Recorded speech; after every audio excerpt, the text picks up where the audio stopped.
was like 15, so it had to be around 2005. And actually, the bar I was DJing at, it was actually pretty small to begin with. So the speakers actually did pretty well. It wasn't too bad, but eventually, I was like blowing the drivers on them. So I constantly, like, every like 3 4 weeks, I had to go get new drivers Wow. and like fix the drivers eventually, because I didn't know, how to do the volume. I didn't know how, like, the levels worked. I didn't know, how you could blow your speakers, or how you bring down the music.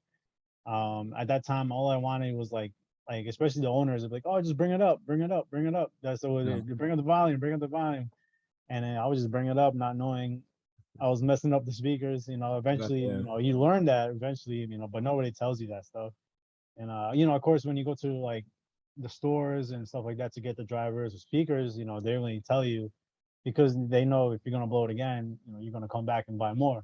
So you know what I'm saying? So it wasn't like they really didn't like taught me how to do it. I just eventually I got the hang of it. But it did pretty good. I want to say it did pretty good because it was a small bar. I want to say if it was like 30, 40 people in there, it probably looked like it was packed. So Mm, at that okay. at that point, I wasn't too bad.